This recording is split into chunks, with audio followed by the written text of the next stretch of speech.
Hello, ladies and gentlemen.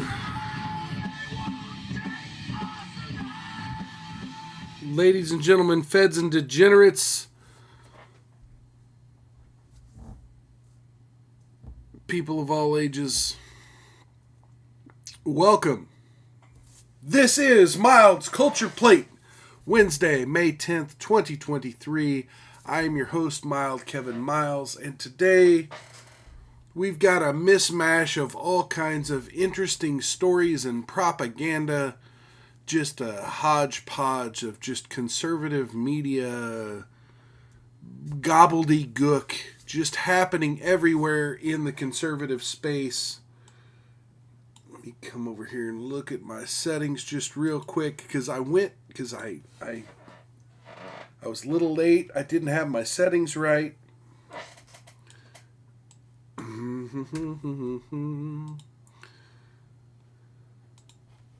I didn't have my settings quite right because I was trying to get on early and I wound up getting on later than I'd planned. And oh yeah, fun times.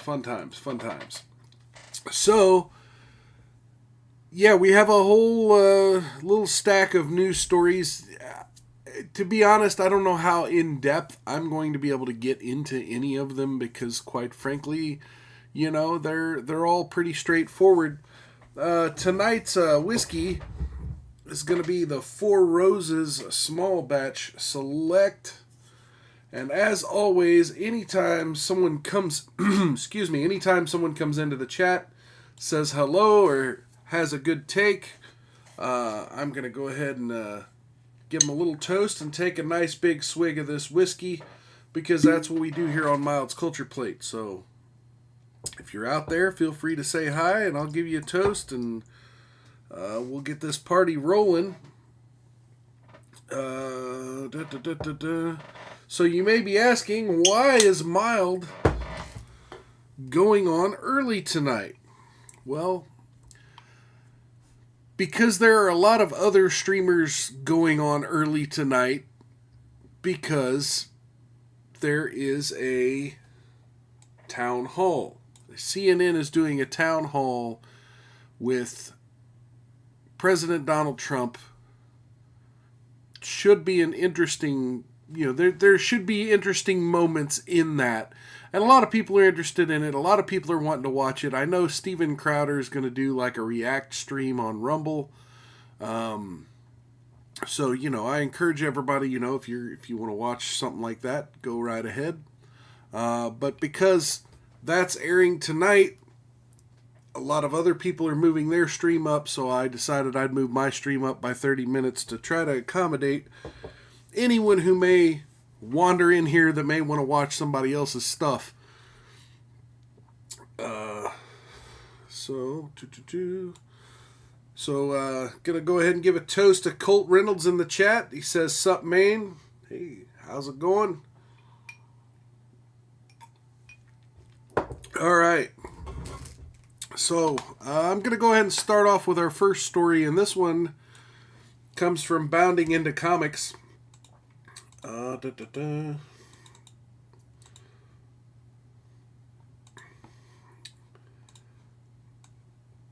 Tom Hanks rebukes his own publisher for updating classic stories from P.G. Wodehouse. Quote, "Let me decide what I'm offended by." Actor Tom Hanks, who is currently promoting his novel The Making of Another Motion Picture Masterpiece, rebuked his own publisher, Penguin Random House, for updating classic P.G. Wodehouse works. The Telegraph reported back in April that Penguin Random House edited a number of P.G. Wodehouse's works because they deemed the prose unacceptable. Not only did they edit his works, but they also added trigger warnings at the beginning of his books. The Telegraph reports one of the warnings for Thank You Jeeves reads, "Please be aware that this book was published in the 1930s and contains language, themes, and characteristics which you may find outdated. In the present edition, we've sought to edit minimally words we regard as unacceptable to present-day readers. Furthermore, the Telegraph reports the trigger warning says the edits, quote, do not affect the story." Penguin Random House was not the only publisher to edit classic books. The Telegraph reported in February that Puffin edited a number of Roald Dahl... I think that's supposed to be Ronald Dahl novels. The outlet noted they changed the descriptions of a number of characters in Charlie and the Chocolate Factory, specifically noted that Augustus Gloop was no longer described as fat, but rather enormous. The Oompa Loompas also had their descriptions of tiny, titchy, and no higher than my knee changed to small. They also changed small men to small people. Because, you know, how dare you assume their gender? The Telegraph also reported that Puffin wasn't just changing Dahl's writing, but were adding in their own lines to the novel. In The Witches, Puffin added, "There are plenty of other reasons why women might wear wigs, and there is certainly nothing wrong with that." Other changes were made to Miss Trunchbull in Matilda, a song verse in James of the Giant Peach, the Cloud Men being turned into Cloud People in James of the Giant Peach, and the Fantastic Mr. Fox's sons being turned into daughters. Matilda also reads Jane Austen instead of Rudyard Kipling. Oh, okay. Yeah, I guess I was wrong. Yeah, it is Roald Dahl. Sorry, my bad. HarperCollins also reported a number of Agatha Christie works that featured the terms Oriental or Nubian to describe a character's ethnicity. Other edits were made to remove descriptions such as disgusting. The N-word was also cut from her works. Wow. I mean, this is happening across culture. I mean, this isn't just these two publishers, right? This is throughout our culture. We're being transformed and safe-spaced into not being able to understand that certain words even exist or certain concepts even exist. Anyway, Ian Fleming Publications Limited also edited what the Telegraph reports are depictions of black people. The company included a trigger warning at the beginning of new publications of Fleming's novels that reads, "This book was written at a time when terms and attitudes which might be considered offensive by modern readers were commonplace." You know, that disclaimer right there, right? If it's literally just that disclaimer, like, I'm cool with that. But here's the problem. That disclaimer is not enough for the woke crowd. The woke crowd likes to live in this existence where things haven't changed, right? Where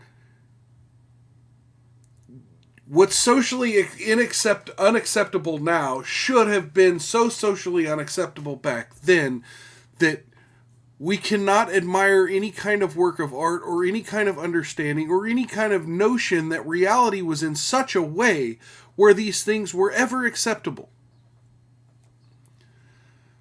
I mean, you can say they're bad things. You can make a disclaimer like this, but to act as though, and a lot of people do, act as though it should have always been this way. It adds, a number of updates have been made in this edition while keeping as close as possible to the original text and the period in which it is set.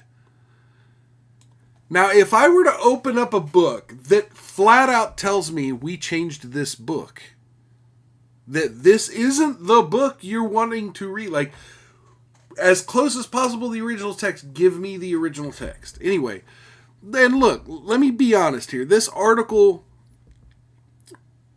particular article, it isn't really talking that much about Tom Hanks. But Tom Hanks may have done one good thing here. I'm not claiming Tom Hanks is, the one celebrity you should follow. Your results may vary. I heard he was on the Epstein list and so many other things. So there's plenty of reasons not to like Tom Hanks.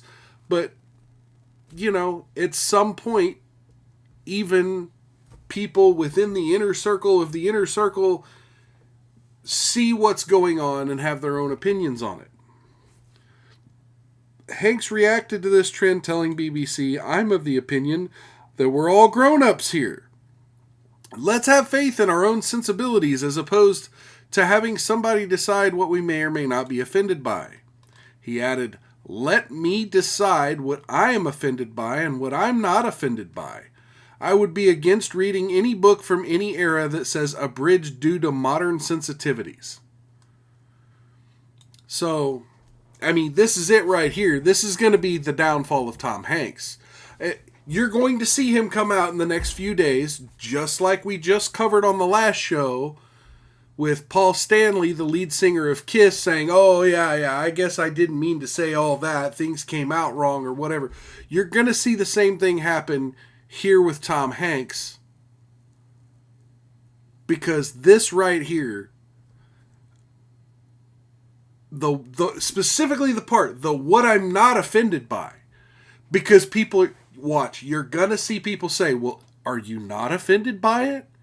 What do you mean you're not offended? And they're going to drill him. They're going to drill him on the, how can you say you have a right to say you're not offended by these things? Hanks would then pivot in what appears to be an attempt to deflect criticism of his comments, saying, understand this, James Bond has a license to kill. I would issue that license to Idris Elba just based on the work that I've seen him do. Okay. All right, and that's the end of that article. And you know, censorship is a thing. It's a thing. It's a tool. They're going to keep pounding us over the head with it. Let's see. There was, in my scramble to get the dang stream password, I ditched a couple of news stories on accident. Let's see here. What do we got here? Let's try this story. These you know, I try to keep some of these lighthearted. You know, hopefully, you know, you didn't take the last one too super serious. Uh-oh. I just... Okay, there we go. From Newsweek, couple assaulted outside liquor store over suspected Bud Light purchase. And then the video, their little embedded video says Bud Light sales drop again, sparking boycotter celebrations. Couple was reportedly assaulted outside of a liquor store after being confronted by a group of men over their suspected purchase of Bud Light beer. Now, here's where things get a little funky to me. The incident took place on Saturday night in the city of Vaughan, Ontario, a suburb located just north of Toronto in Canada. York Regional Police said in an official statement that a couple was accosted by a group of 3 men after leaving a liquor store located on Jane Street and Major Mackenzie Drive West, allegedly targeting the 26-year-old male victim's supposed purchase of Bud Light and using various, here we go, homophobic insults. When one of the men approached the male victim, the female victim tried to step between them and keep the situation from escalating, at which point the suspect physically assaulted her. The 2 other men got involved and the group began attacking both victims. The group of attackers fled the scene after a bystander intervened. The woman was brought to a nearby hospital for treatment of her injuries, while her partner sustained only minor injuries and did not require medical attention. Okay, hang on. I'm going to scroll down.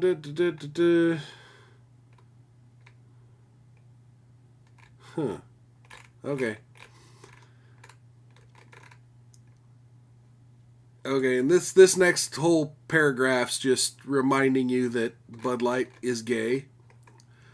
One of the suspects commented on the male victim's choice of alcohol and uttered anti-homosexual derogatory slurs as he approached the victim, the York Regional Police's statement explained.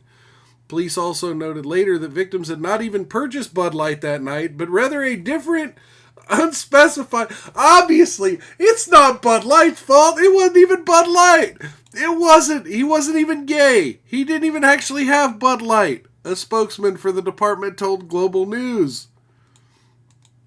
I guess there were some rainbow colors on the cans, So it was initiated that way. Upon further determination as to what they purchased, they still weren't happy with that.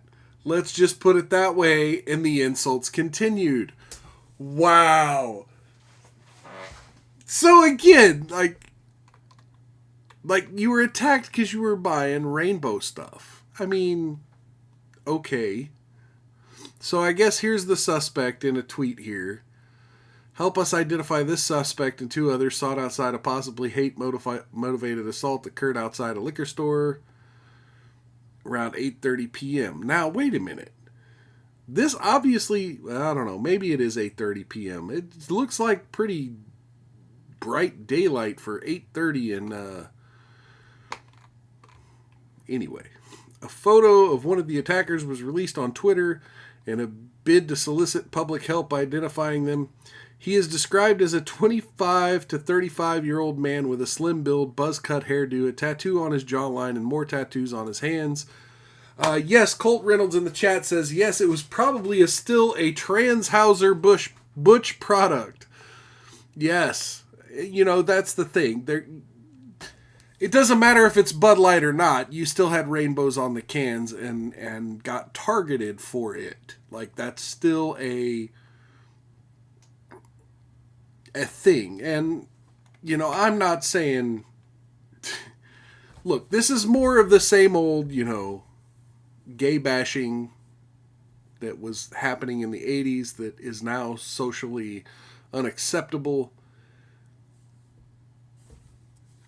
And, you know, if he truly assaulted... Now, see, my issue is they keep using the word assault. Like, there's no video. We're not told they were punches. We're not being told they were kicks, that they were pushed to the ground. We're not being told what kind of assault this is. Right? This to me reeks of Jussie Smollett. Now, we may actually have this person who they claim they have pictures of and all this. The suspects fled the scene in a vehicle with Ontario license plate bearing the number CLHL733. So they may have the car, they may have all these things, but what they don't have is proof that a physical altercation actually occurred. I mean, they claim they have an eyewitness, but that person isn't being quoted in this article or in the tweet. So to me, until they release more information, then this is just Jussie Smollett stuff, right? This is MAGA country saying we don't like queer beer, and, you know, it's all just a bunch of fakery. Because that's what hate attacks tend to be. Mostly fakery. Okay, so let's see here. What do we want to do next? Do we want to do Trump, Tucker Carlson, or Tim Pool? I mean, look, the Donald Trump thing, I don't even need to bring up an article or a tweet or anything. Let me just say, the left wing in this country, including CNN, who are hosting President Trump tonight in a town hall, are celebrating this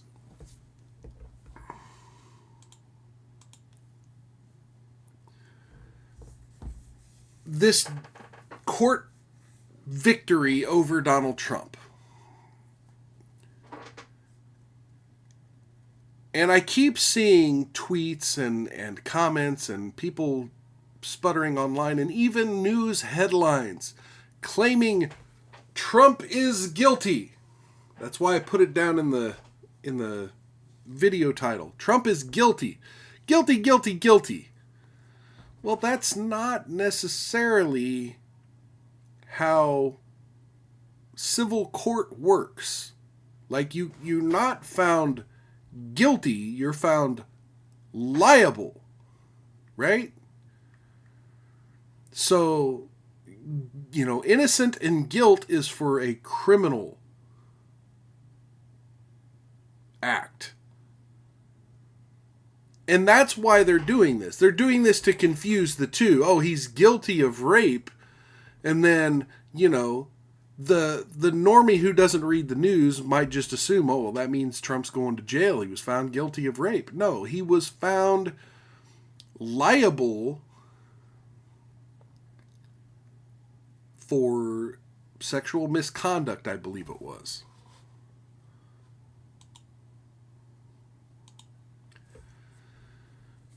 Anyway, so as part of that, that'll bring us to our next... I'll go ahead and use that as a bridge over to the Tim Pool stuff, because the Post-Millennial is now reporting E. Jean Carroll's lawyers tried to have a juror who listened to Tim Pool dismissed from the Trump trial. The preliminary statement wrote that it was clear that the juror is biased in ways requiring his dismissal from the jury. The judge in the Carroll case unsealed filings show that the defendant attempted to have a juror dismissed from the panel for listening to Tim Pool's podcast. I don't think they mean defendant. In the voir dire, a process used by attorneys to weed out jurors who may have a bias going into the case, documents show that one juror mentioned that they listened to Tim Pool as a source of news that they otherwise do not follow the news too regularly. According to the statement, Juror 77 was asked about himself. He responded, 31, security, live in the Bronx my whole life, no kids that I know of.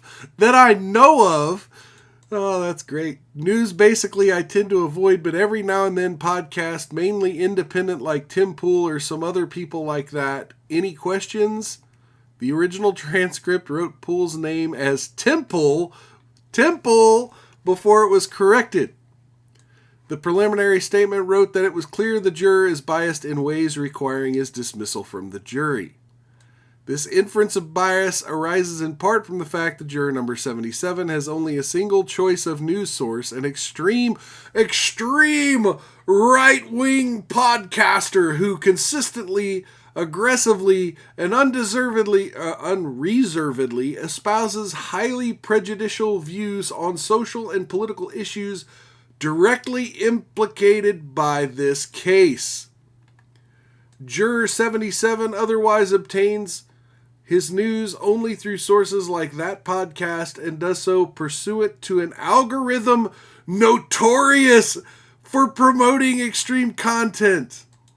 Well, I wish that algorithm would touch my channel. Like, I'm more extreme than Tim Pool. Send them to me. Take them from Tim Pool and send them to me. I will take his subscribers.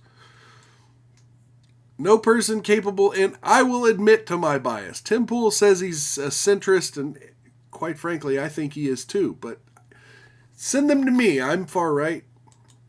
No person capable of deciding this case fairly and impartially would seek out only Pool's content, rely on YouTube to promote other content based on Pool. He didn't even say he relied on YouTube. He said just random podcasts and other people like that. Maintain that Pool's commentary is indeed middle and balanced. Under these circumstances, Juror 77 should be dismissed from the jury. And, of course, Tim Pool, as a response to the statement, said, this is defamation. I'm offended. My good name be smirched. I mean, he's obviously taking the piss. But, you know, that brings us to the next topic.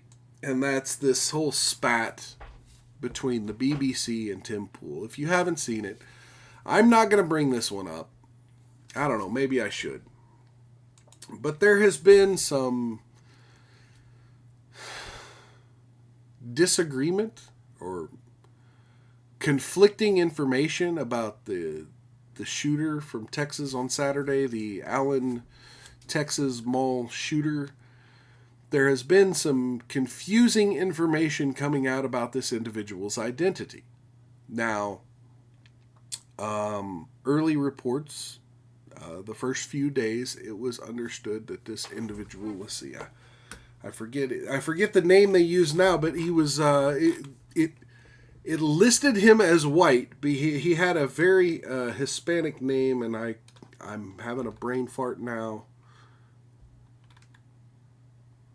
I had it up here, and that's one of the things I closed. Anyway, so he had a very Hispanic sounding name. His police report listed him as white.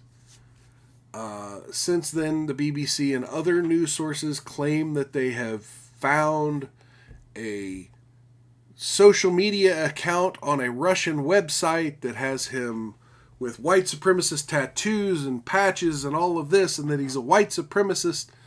And so conservative outlets are reporting that this person seems to be a Hispanic person, not a white person, but then you have all this information about him potentially having all this white supremacist propaganda and that he's a white supremacist. Look, I hate to even utter this sentence because, quite frankly, I find it absurd. But yes, it is possible for someone who is non-white to be a racist or white supremacist, as the phrase gets used. But that doesn't make them right-wing, right? Anyway, so it's also being claimed that this person was radicalized by Libs of TikTok and Tim Pool. Look, Hitler drank water. Does that make water bad? This idea that guilt by association, and I have ranted about this before.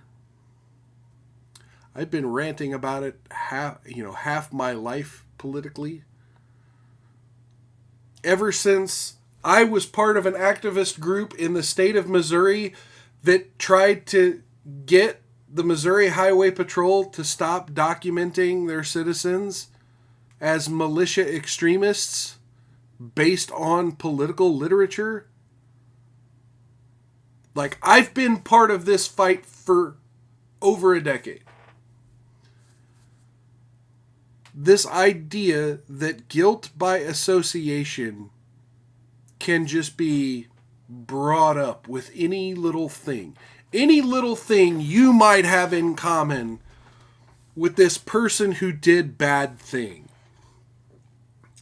Well, that must mean you're bad too.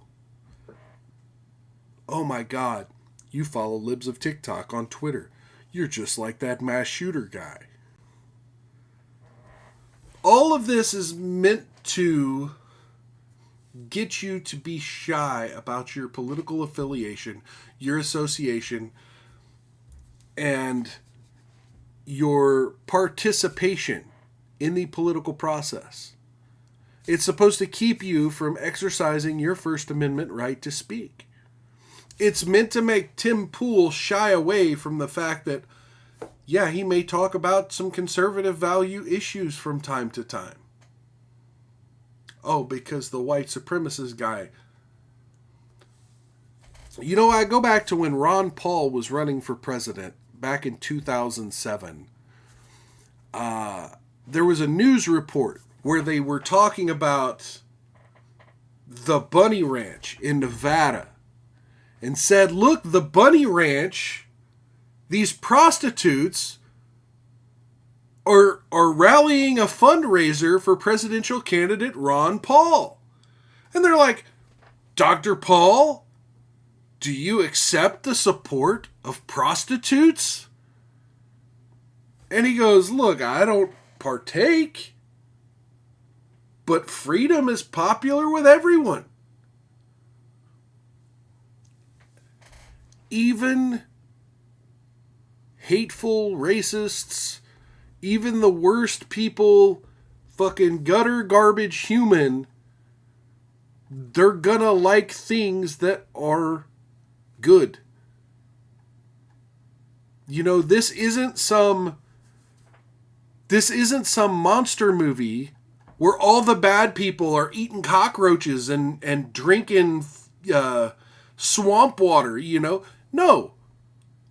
People are human beings, and even the worst of us like things that tend to be popular, good, quality.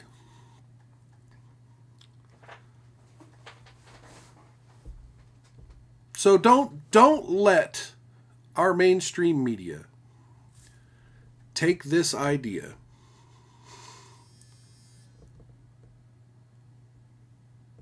that bad person did thing, so that means thing is bad. And don't let that change your behavior in any way.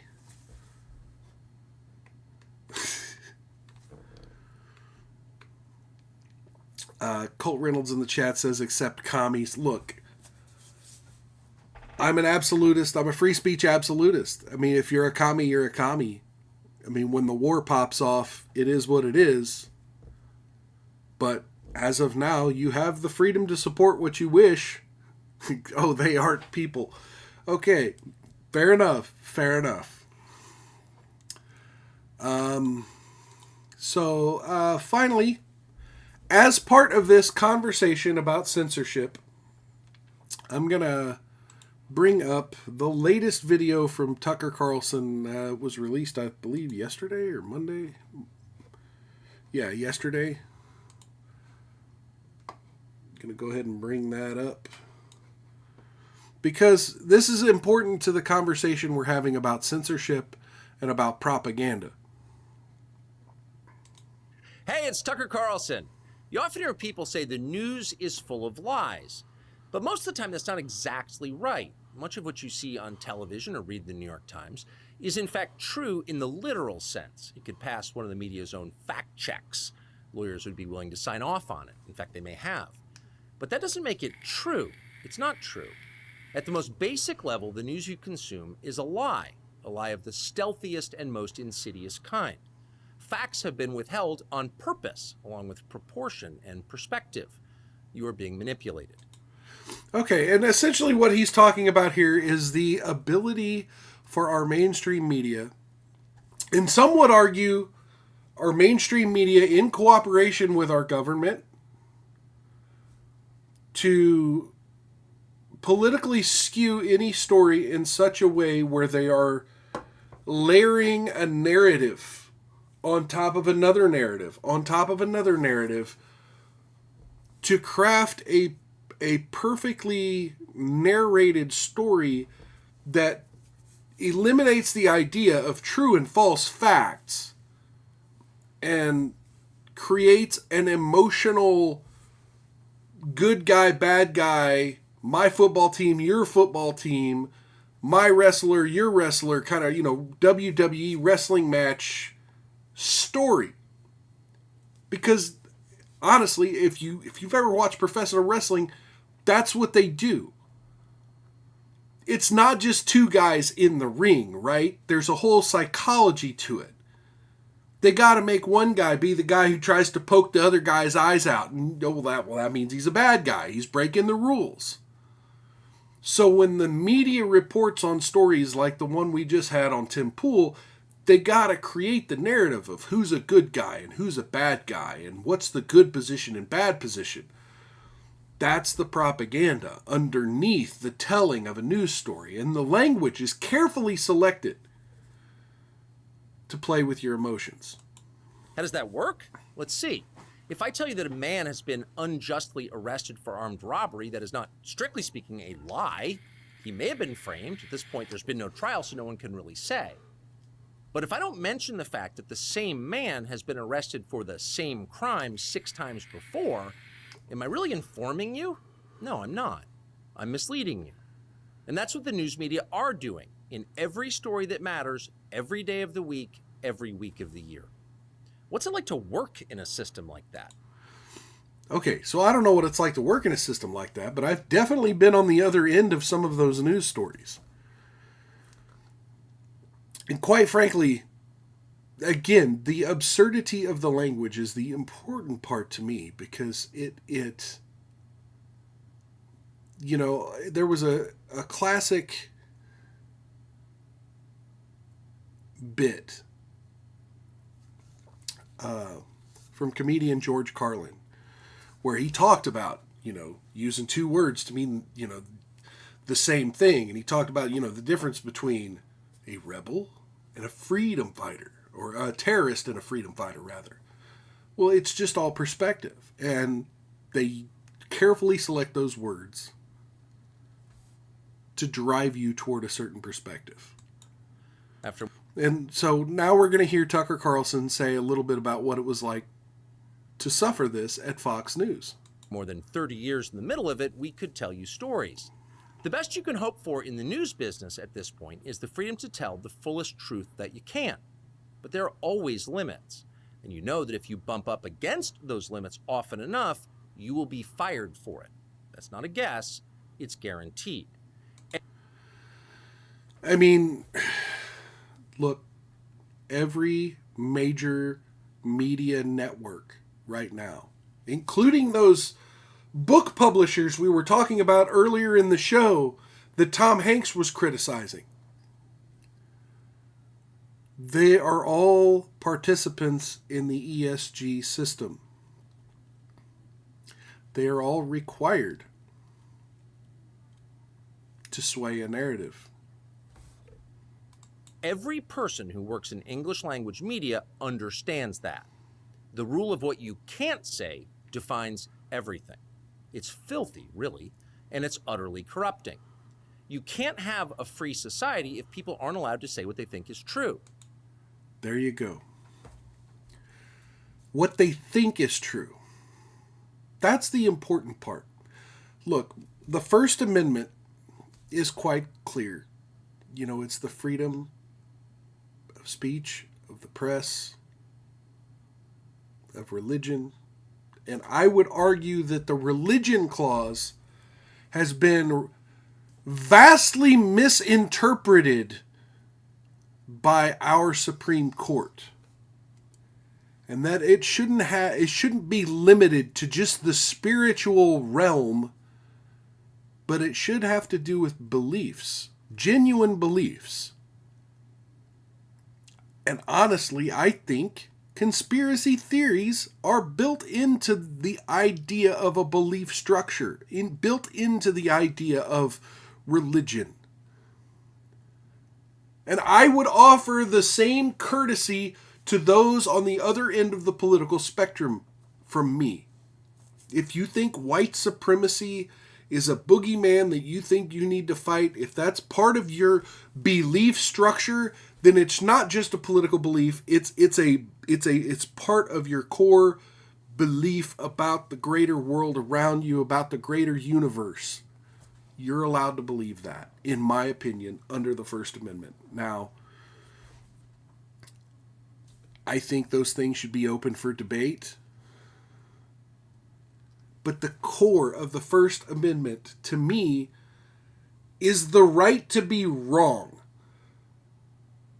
Now, we have defamation laws that say, well, if you're wrong to such a degree where it's clear you're lying through your teeth and you don't really believe these things, you should be held accountable for that. I support that.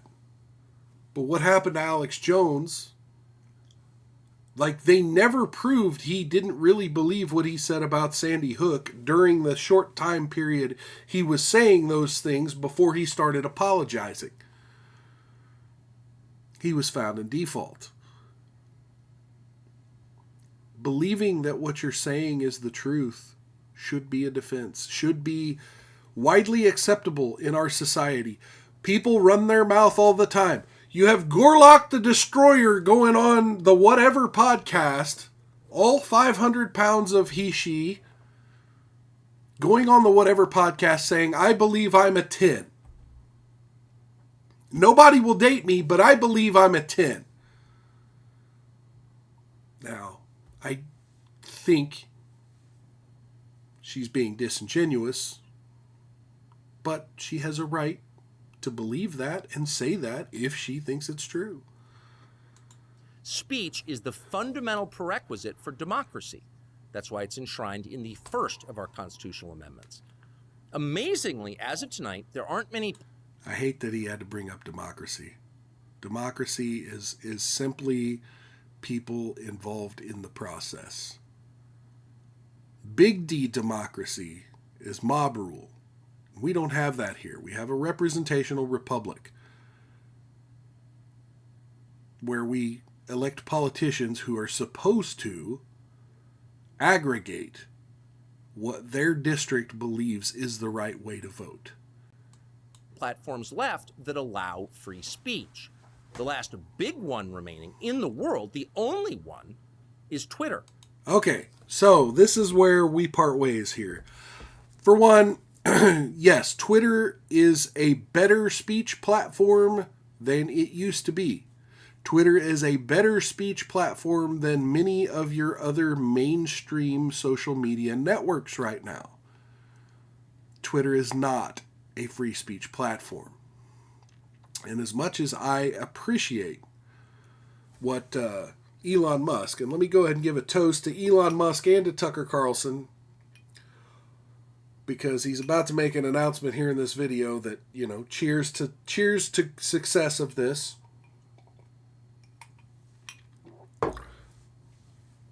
But, again, I find Rumble to be a better speech platform. I find Gab, even though Gab's all weird about porno and stuff like that, but, Twitter isn't a free speech platform, and calling it a free speech platform is disingenuous. And again, it's a narrative. I think he's still crafting narratives, even though he no longer works for Fox. So let's go back to what he's saying here. Where we are now. Twitter has long served as the place where our national conversation incubates and develops. Twitter is not a partisan site. Everybody's allowed here, and we think that's a good thing. And yet, for the most part, the news that you see analyzed on Twitter comes from media organizations that are themselves thinly disguised propaganda outlets. You see it on cable news, you talk about it on Twitter. The result may feel like a debate, but actually the gatekeepers are still in charge. Okay, and the gatekeeper part is important. Because for those who don't understand how national news works, all national news is local. It's localized. You have a local reporter. Now, granted, you do have your Washington bureau, your New York bureau, your Los Angeles bureau that may go directly to the source and are reported on by national media. But for the most part, if something happens like an African-American male gets shot, right? That news story goes from local, gets filtered up the chain to the national news networks. As that's happening, the story that happened on the ground, right? The eyewitness reports, the testimony, the words of the people who were involved, they don't always make it up the chain to the national news level. Those gatekeepers he's talking about will rearrange parts of the story to create the narrative. They'll highlight some things, ignore other things, and boom, now you have a national news story. We think that's a bad system. We know exactly how it works, and we're sick of it. Starting soon, we'll be bringing a new version of the show we've been doing for the last 6.5 years to Twitter. We'll be bringing some other things too, which we'll tell you about. But for now, we're just grateful to be here. Free speech is the main right that you have. Without it, you have no others. See you soon. Okay, so I'm going to leave that on the screen for a second. I have no interest in texting Tucker Carlson right now, but if you want to, go right ahead. So some people have asked my opinion on Tucker Carlson bringing his television show to Twitter. And it's a double-edged sword for me because, quite frankly, Twitter is not typically seen as a long-form content kind of place. Now, over the last 6 months, a lot more users are using the Spaces feature to create more long-form discussions and more user-generated interaction. And it has been quite a successful and interesting feature. Now, the one part of Spaces that has been sort of lackluster is, at the moment, they haven't had a big person like a Tucker Carlson to do a regular, let's get into Spaces and debate this. I think this would be a wonderful feature for Tim Pool to use. Now, granted, it's hard to monetize such a thing. But some people have access to sponsors. You could get it sponsored, whatever. But as far as videos go, like this whole idea of live streaming straight to Twitter through the, I guess, the RTMP, whatever, it's a very new thing. There's no big name doing it yet. And kudos to Elon Musk and to the team at Twitter for trying to integrate a live streaming video platform into our most politically driven website on the internet. And to get Tucker Carlson as one of your first, official content creators that will be regularly streaming on Twitter. Hell, that makes me consider moving this Wednesday show to Twitter. If that's where the people will be, if that's where the people will be able to have conversations, I'm willing to try it out. I like my following here on YouTube. I like how easy and interactive YouTube has become. But quite frankly, YouTube is the dinosaur. Rumble and Twitter are the new names of the game. There are a lot of changes that need to be made to those platforms to make them long-term viable for the majority of content creators out there. But that's where the audiences are going. People are being sick of being censored on mainstream social media. People are sick of not just being censored, but being censored in such a way where they don't even know what rules they're breaking most of the time.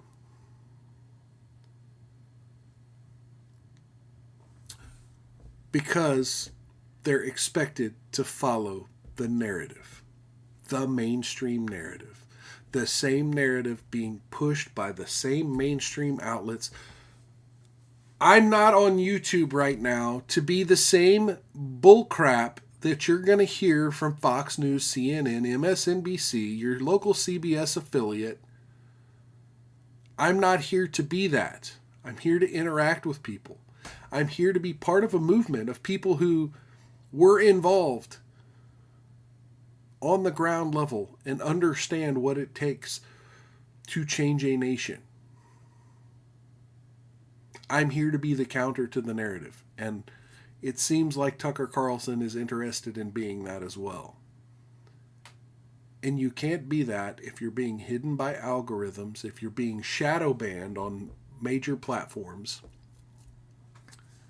if your ability to reach viewers is being hindered at every step that you're trying to get the word out. I purposefully put tags down in my video. I put the tags, I put like conspiracy, libertarian. Yeah, my videos don't reach very many people on YouTube. But on Rumble, I get quite a few views. So having said that, I want to quickly... Wait, what is this? Sorry, I get distracted easily. Why is Gene Wilder trending on Twitter? Like, the guy's been dead for a while. Anyway, okay.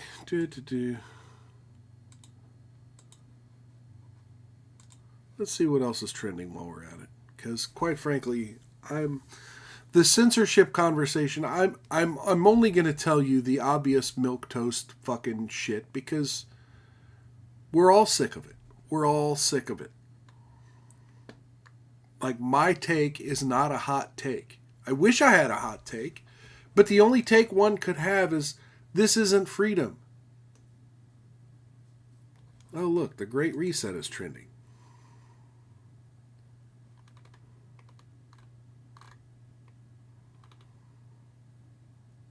Yeah, don't want to know. Okay, let's do this. Okay, let me see if I could find that video I was watching earlier.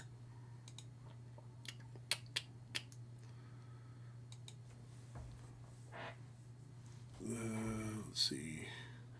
And of course, the tags aren't there. History. Here we go. George Santo goes off on Biden family. Oh, so come a little. Okay, in press briefing. Let's go ahead and watch this on YouTube. Now, Santos has been indicted for fraud, and he came out and had to talk to the press about this, and this is what he decided to say. I know you all have questions. I know that everybody's been waiting for the moment for me to come out and talk to you guys. Look, this is the beginning of the ability for me to address and defend myself. We have an indictment. We have the information that the government wants to come after me on, and I'm going to comply. I've been complying throughout this entire process. Now, wait a minute. Okay, so now this is like the third scandal Santos has had since the 2022 election. This is like the third scandal. Part of me is like, okay, is this part of the setup? Is this part of the propaganda? Or maybe he's a plant. Maybe he's the propaganda. Man, maybe they gave us such a, like, oh, look, he's a Republican. Look how weak he is. Do you support this kind of stuff? I don't know. Let me know what you think in the comments. Let me know what you think in the chat. Let me know what if you support George Santos. But wait till after the end of this video. I have no desire not to comply at this point. They've been gracious in there. Now I'm going to have to go and fight to the nine family members. Okay, so right there, it cut. Now what happened? I don't know. Forbes here didn't give us the rest of the video. There's an edit. There's a cut right there. But now he's about to talk about 9 members of the Biden family here. Members receiving money from foreign destinations into their bank accounts.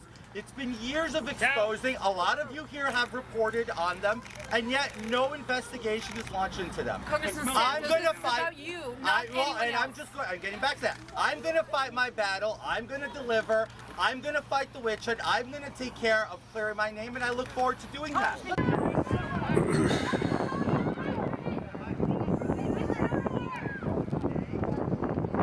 Okay, so now we got a bunch of wind noise. He's got someone behind him holding up a sign that says lies. It's extensive. I have plenty of evidence that we will now be sharing with the government in this case to make sure that I can defend my innocence. Are you planning on running for re-election? Yes, I am. And why should anybody believe you, man? Well, like I said, I will prove myself innocent, and then we'll move from there. Well, you know, okay, so if I was there, he keeps saying I'll prove myself innocent. I would say, look, we're supposed to have a system where one is innocent until proven guilty. They haven't proven anything yet, and I believe I could prove my case that I'm not guilty of these charges. You know. Okay, go ahead. I'm sorry for blocking the $750,000. They said that you reported that wrongly. Do you have any comment to that? Well, like I said, I will be giving them delivering all the finances of my company, or delivering all my finances to them to dispel their accusations against me. And again, you will not resign. I will not resign. Congressman, did you do campaign donations? Okay, that's the part I wanted to cover. He says he's not going to resign. He said, you know, that it's all bullcrap, whatever. I don't think it's important.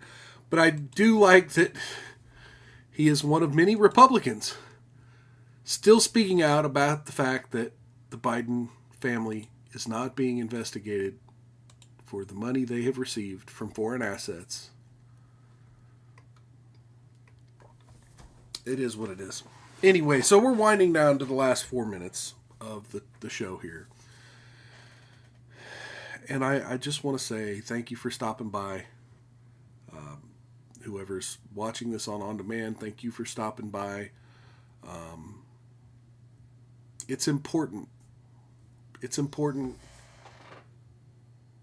And I'm not trying to necessarily blow myself here. I'm not trying to toot my own horn, but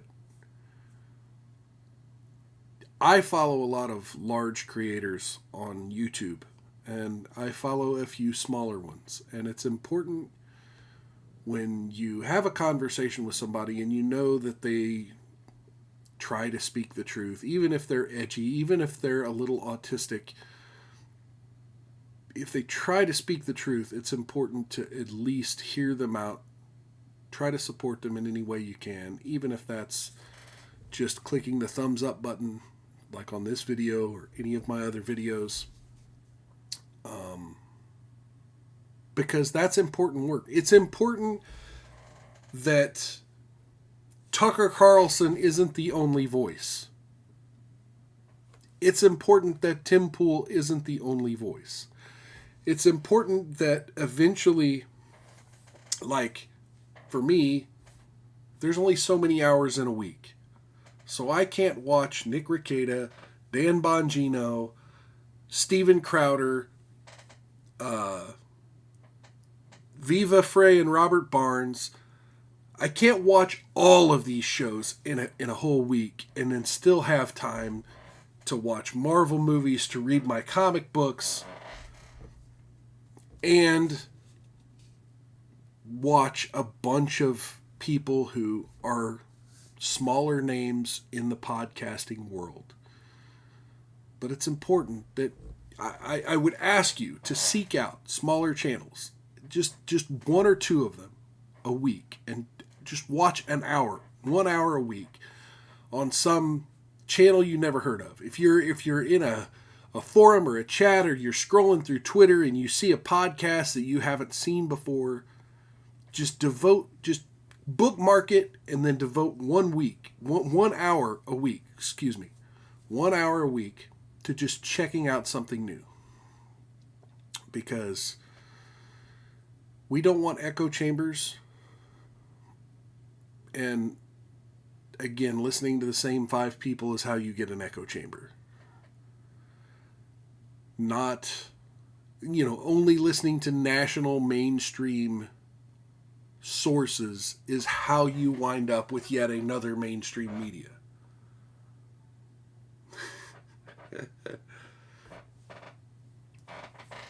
Sure thing, or Colt Reynolds in the chat says you and Legal Layman got it. Yeah, sure. Legal Layman, there are people I disagree with, right? I did a whole rant on clip channels. By the way, over the last week, Farron Franchek, formerly known as Farron Balanced, has rebranded her channel to a clip channel. Quite hilarious. Anyway, so I did a whole rant on clip channels a couple of months back. Hey, even if it's just a clip channels contain decent information. They take some of this longer form content and package it up in a smaller way that's more easily digestible, or at least the important spicy parts. Sometimes it's worth a watch. So, yeah, that's my urge to you folks out there. Find a couple smaller creators, even if they're clip channels, even if there's something you can absorb in a small period of time. Do what you got to do. I'm not saying go browse TikTok for an hour, but don't make your entire political life based on one content creator or 2 or 3. Spread that out a little bit. Get some different perspectives. Anyway, look, we have James Hunsinger in the chat, which is, I got just enough whiskey left to toast you. James Hunsinger in the chat. Good seeing you there. Thanks for stopping by. And on that note, we're going to go ahead and wrap up the show. Down in the description are links to my YouTube channel, my Rumble channel, my Twitter, and my Facebook page. Feel free to follow me on all those platforms. Click the subscribe button here on YouTube. Please click the like button. This program should be syndicated over to Rumble here in the next 2 days. You can follow me on Rumble. All of my content, mostly, will wind up on Rumble over time. So yeah, give me a thumbs up, like, share, subscribe. Yeah, share this off platform, subscribe, all that good stuff. Take care of yourselves. Take care of one another. Stay happy, stay drunk, stay stupid. I mean, I'm not calling y'all stupid. I'm just saying, just keep a good spirit and a good heart.